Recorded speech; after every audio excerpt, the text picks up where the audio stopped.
It exists everywhere, yet we cannot see it. No one can sense its presence even though it constantly passes through us. Even at this very moment, it is passing through our bodies, without any resistance, like a ghost. The reason we cannot feel it is that it barely interacts with any matter. A particle that undeniably exists in the universe, yet remains almost untouchable to us. Scientists call this mysterious particle the ghost particle. In 1930, physicist Wolfgang Pauli observed an unexplained energy loss in the process of beta decay, where an unstable atomic nucleus undergoes radioactive decay. Some of the energy seemed to vanish, as if it had evaporated into thin air. Energy disappearing? That makes no sense. It would violate one of the fundamental principles of physics, the law of conservation of energy. That left only one possibility. Something invisible had carried the energy away. To explain this baffling phenomenon, Pauli proposed the existence of an invisible hypothetical particle. A particle that was neutral in charge, extremely small and light, and interacted so weakly with matter that detecting it would be nearly impossible. If such a particle existed, no, if it must exist, then the law of energy conservation in beta decay would remain intact. However, Pauli believed that even if this hypothetical particle existed, its lack of interaction would make it impossible to experimentally detect. Even Pauli himself believed that this particle would remain purely theoretical. Enrico Fermi took the word neutron and added the diminutive suffix -ino, naming it neutrino, meaning tiny neutron. Scientists made multiple attempts to detect neutrinos, but actually observing them proved to be an incredibly difficult task.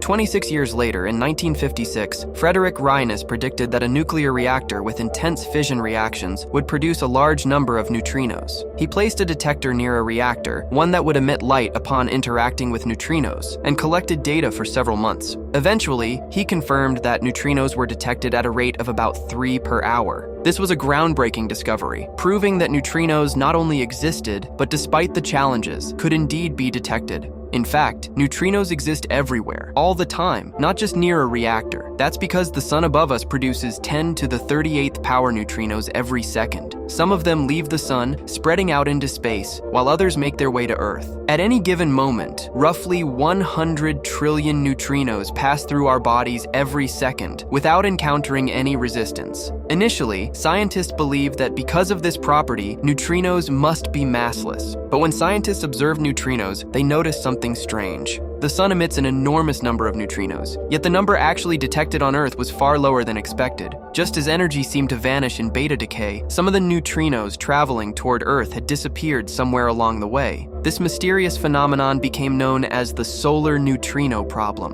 Where did the missing neutrinos go? In reality, the neutrinos hadn't disappeared. They had transformed into a different form. They didn't exist in just one fixed state. Scientists discovered that neutrinos can exist in 3 flavors: electron, muon, and tau. The neutrinos we were trying to detect on Earth were electron neutrinos, but during their journey from the sun to Earth, they transformed into other flavors. This transformation is called neutrino oscillation. Through neutrino oscillation, scientists realized that neutrinos must have mass. That's because a particle needs time to change its form. Time must pass. A massless particle moves at the speed of light, just like a photon. But a particle traveling at the speed of light does not experience the passage of time. For time to pass, it must move slower than light. If neutrinos were massless like light, they wouldn't be able to change form. This discovery provided direct evidence that neutrinos have mass. However, the exact mass of the neutrino remains unknown. That's because when a neutrino is in a specific mass state, its flavor exists in a quantum superposition due to the uncertainty principle. Conversely, when a neutrino is in a specific flavor state, it exists in a quantum superposition of mass states, making it impossible to measure a single definite value.